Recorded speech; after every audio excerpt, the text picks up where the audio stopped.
settlers came to town and became the natives of the North American continent. The Indians became an ethnic group in their own land. Put away.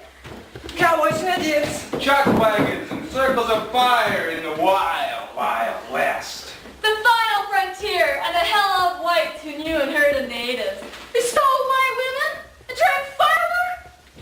No longer do the new Indian of this world follow the natives' way. Assimilate and educate. Those were the key words those days. Gone are the days of hunters.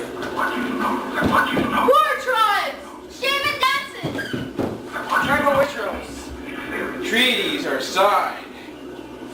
Shanty towns and plains rise into cities. The iron grip cuts down hills, trees, and natives to make way for progress. Is there a place for me? A temporary treaty.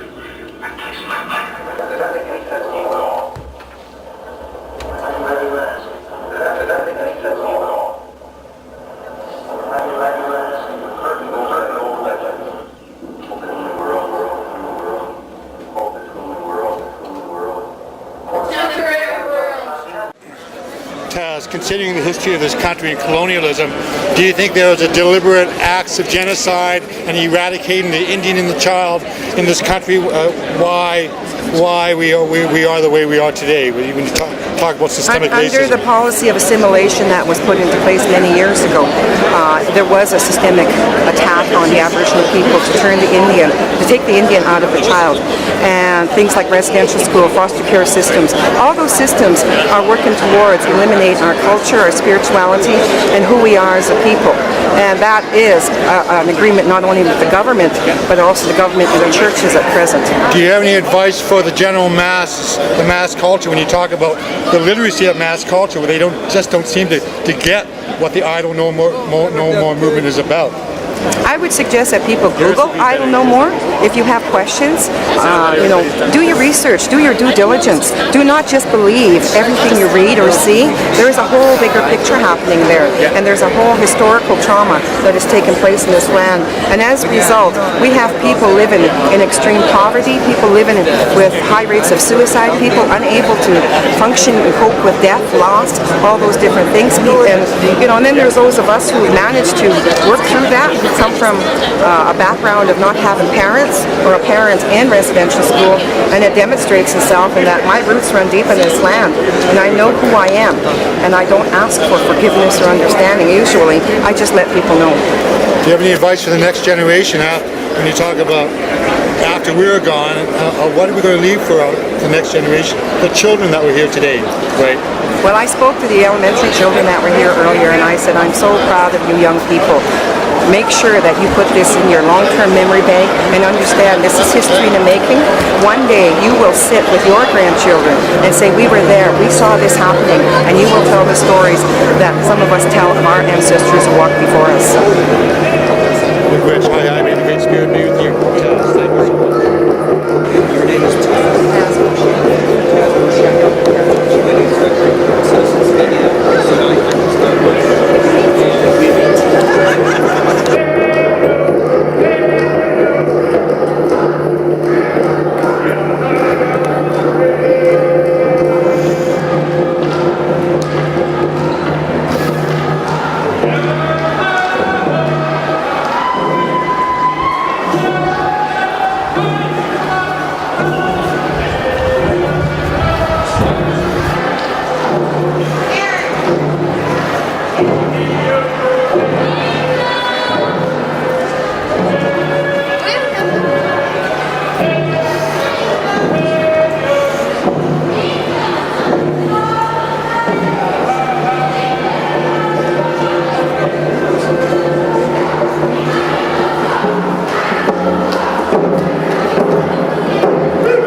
so much, man.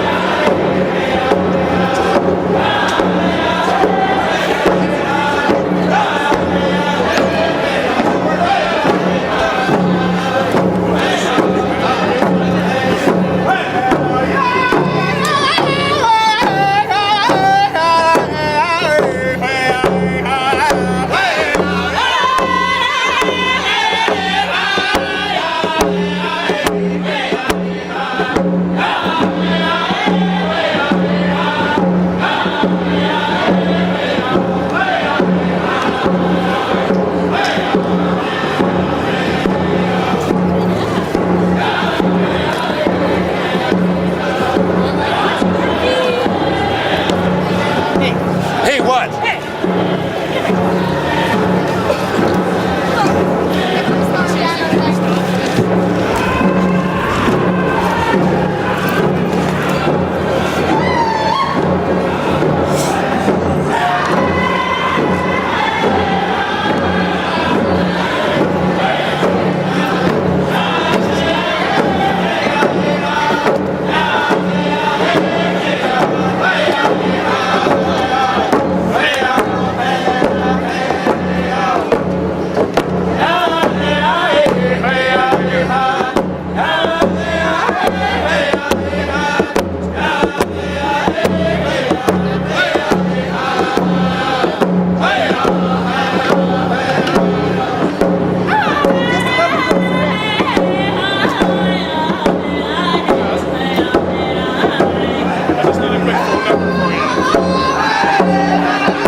Tansi.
community, they lash out. And that's my take as an elder on what's going on. A lot of people, there's a spiritual awakening of truth that's happening.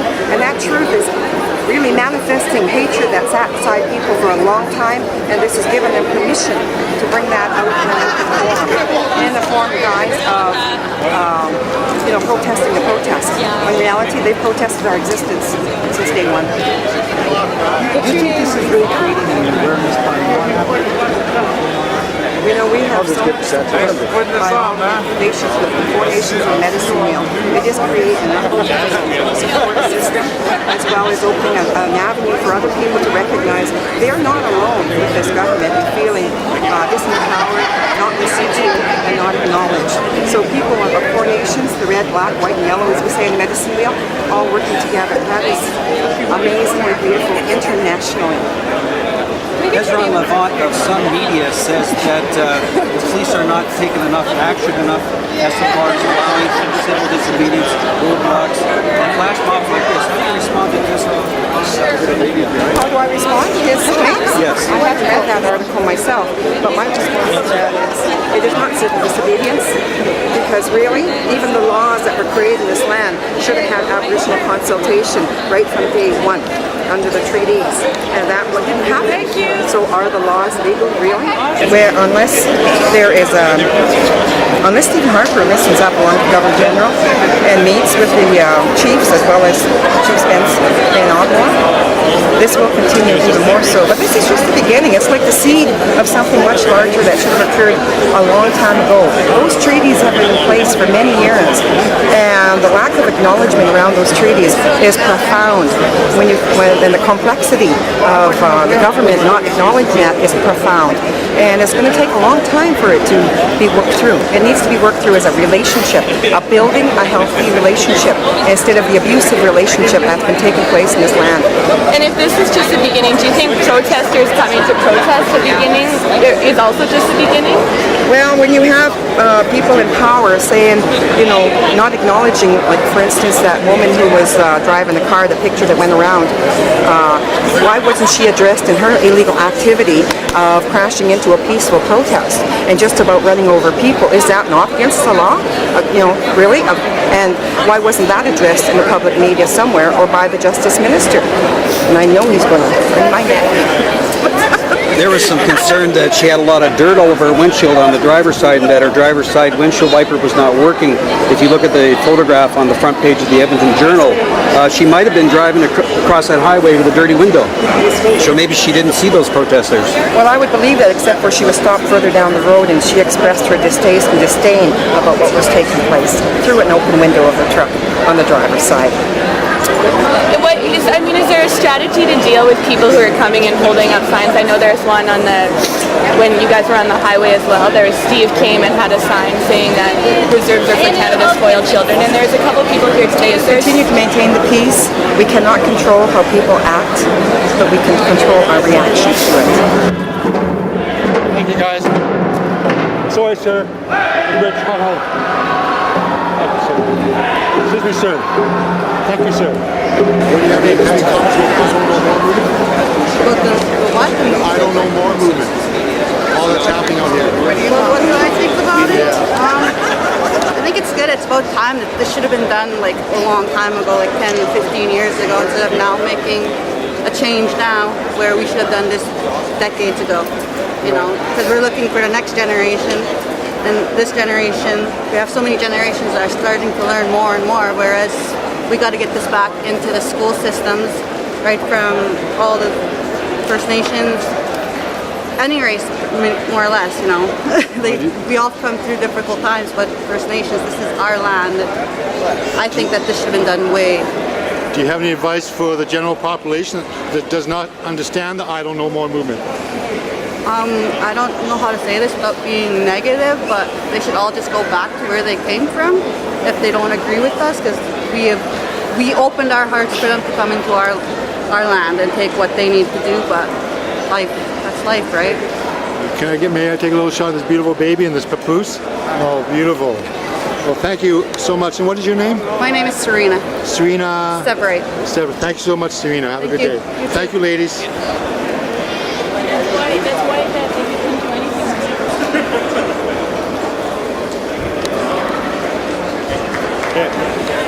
I'm brown.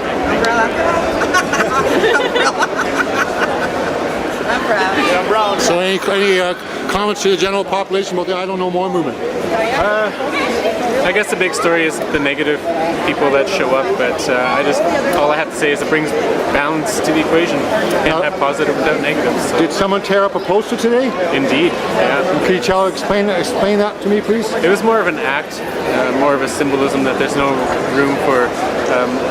He does have a voice here, but the way that he was going about it just wasn't appropriate, and that was the tearing up of the poster, in my eyes anyways. Do you have any comments for the young people today?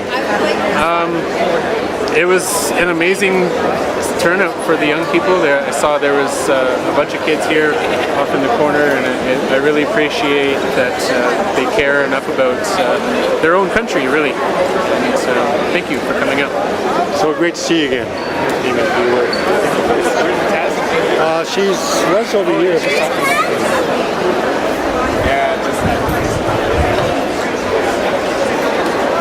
At the I Don't Know More movement, someone tore up a poster because they don't want to wait around to deal with the Indian problem. Just too bad.